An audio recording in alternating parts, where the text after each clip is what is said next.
Today I'm going to show you how to install an aux port into any car radio without tampering to the normal radio functions at all. Check this out. So I turn on the radio. It's cold and freezing outside. And I still have normal radio, and all I have to do is just plug this into my new aux port, and it will take control of the radio signal.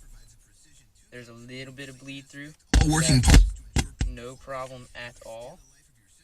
And then you just play whatever you have on your iPod.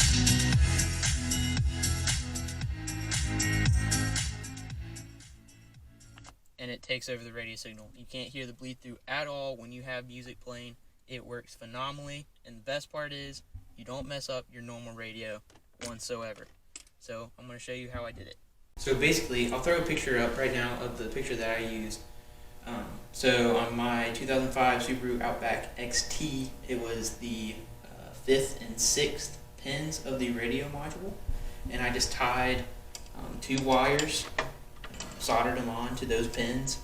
These are the 2 wires that are going to those pins, and you can just look up a diagram of those different pins on the radio module. What you're looking for is a left and a right on that on those pins. And then you just solder wires to it, the left and the right, and bring it out here.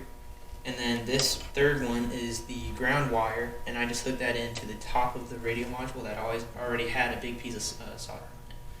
And then I got this cheap aux port from Amazon for $7, and you just hook these in accordingly. So the top 2 are the left and the right, and the bottom one is the ground. And I'll leave a link to this port in the description.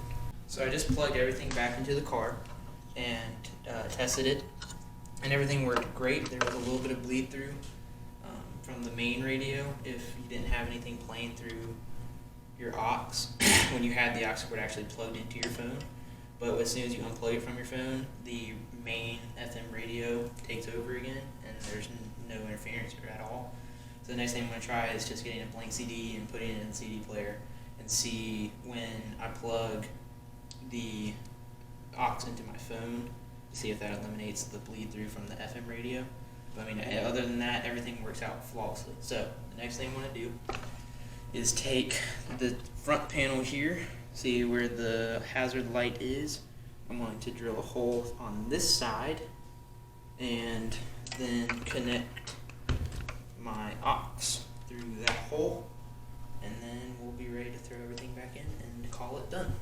So, as you guys can see, this is the finished product. It looks like I did nothing to it other than just that little port at the top left of the radio. So, all you need to do this project is some soldering, a soldering iron, some flux preferably, a flathead screwdriver, and a Phillips head screwdriver. And the reason I didn't cover everything that I did in this video is because I don't want people to get caught up on exactly what my car looked like on the inside. I want people to be able to research it on their own, because sometimes if you see something that's not your car, you still are looking for it in your car, and then you're getting frustrated because it doesn't look the same. So I wanted y'all to find the diagrams on your own for your own specific car. So this was a 2005 Subaru Outback. I didn't show the inside of the radio or how to take apart the radio because there's other videos on your specific car, so that way you don't get confused on what my car looked like. So if you have the same car as me, a 2005 Subaru Outback, you can look up other videos on how to disassemble the radio, and then you can come back to this video and follow what I said on the radio module. So again, I'll repeat it. I'll put the diagram up right here.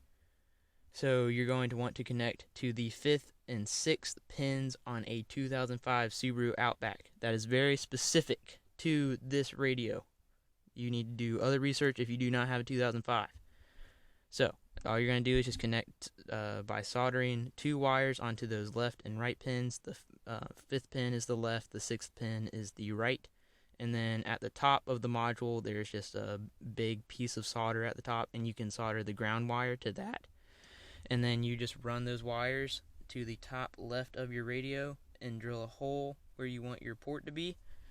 insert your aux port, and then you're good. So one more time, just to show you, the radio function has not lost anything. It still sounds phenomenal. And then as soon as I plug this in, I would recommend turning the radio off before you plug it in, because it does pop. So you just plug it in, pull up your phone, iPod, whatever you have, and hit play. And it is absolutely perfect.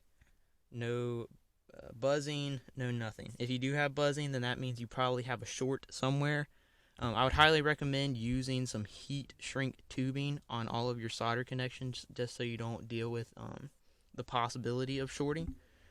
You can use electrical tape, it just does not work great. So ideally, it would be heat shrink tubing, and it's exactly how it sounds. You just put it over the solder connection, and then you hit it with some kind of heat source. You can either use like the tip of the soldering iron and it will shrink it, or you can use a hair dryer, or if you have a heat gun, anything will work. So that is how you install the basic knowledge. That's how you install a aux port onto your car radio. Thank you guys so much for watching. If you have any questions, feel free to leave them down in the comments section. I will be happy to answer any questions you might have.